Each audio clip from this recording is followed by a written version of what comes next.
Assalamualaikum warahmatullahi wabarakatuh. Saya mahasiswa dari UIN Alauddin Makassar akan menjelaskan tentang bagian hak ahli waris perempuan dan laki-laki di Indonesia dan Malaysia. Indonesia berbatasan langsung dengan 10 negara tetangga, baik batas darat maupun batas laut. Batas laut Indonesia berbatasan dengan negara Australia, Filipina, India, Republik Palau, Singapura, Thailand, dan Vietnam. Sedangkan di batas darat, berbatasan dengan Papua Nugini, Timur Leste, dan juga Malaysia. Di Indonesia, sistem hukum waris yang berlaku terbagi menjadi 3, yaitu sistem hukum waris barat atau KUH Perdata, sistem hukum waris Islam, dan sistem hukum waris adat istiadat. Pembagian warisan berdasarkan KUH Perdata, dalam hal ini laki-laki dan perempuan itu sama rata sesuai pasal 852 ayat 1.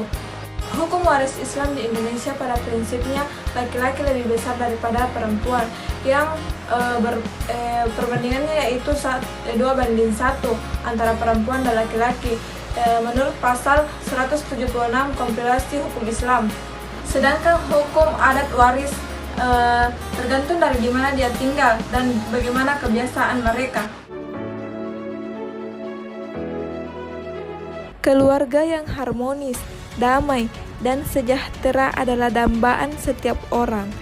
Dalam kehidupan kita sebagai orang tua, selalu ingin memberikan yang terbaik bagi keluarga, terutama bagi anak cucu kita. Kita bekerja keras dari pagi hingga petang, kadang hingga malam sekali, tentunya untuk masa depan anak cucu.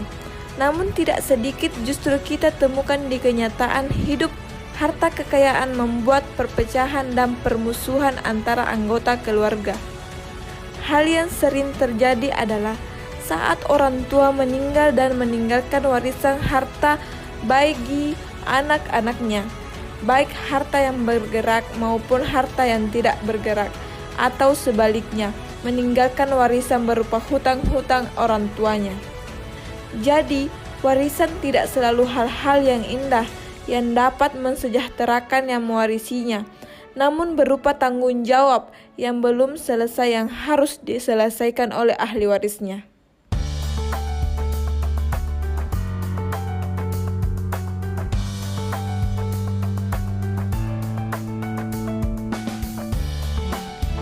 Malaysia memiliki 2 wilayah, yaitu Malaysia bagian barat atau sering disebut Semenanjung Malaya. Wilayah ini meliputi Perlis, Terengganu, Perak, Pahang, Selangor, Johor. Sedangkan satunya lagi adalah Malaysia bagian timur yang merupakan satu daratan dengan Pulau Kalimantan. Wilayah ini meliputi Sabah dan Sarawak. Baiklah, selanjutnya saya akan menjelaskan pembagian warisan di Malaysia. Di Malaysia 70% seorang anak mendapatkan bagian warisan jika anak tersebut merawat orang tuanya sampai meninggal dunia. 30% lainnya akan diberikan kepada anak yang lainnya jika ada. Harta peninggalan adalah harta yang ditinggalkan oleh pewaris, baik yang berupa harta benda yang menjadi hak miliknya maupun hak-haknya. Harta warisan adalah harta bawaan ditambah bagian dari harta bersama setelah digunakan untuk keperluan pewaris selama sakit sampai meninggalnya, biaya pengurusan jenazah, pembayaran hutang, dan pemberian untuk kerabat. Namun demikian, selain memperoleh hak waris, ahli waris juga memiliki kewajiban, yakni untuk mengurus dan menyelesaikan sampai pemakaman jenazah selesai. Menyelesaikan baik hutang-hutang berupa pengobatan, perawatan termasuk kewajiban pewaris maupun menagih piutang. Menyelesaikan wasiat pewaris, membagi harta warisan di antara ahli waris yang berhak.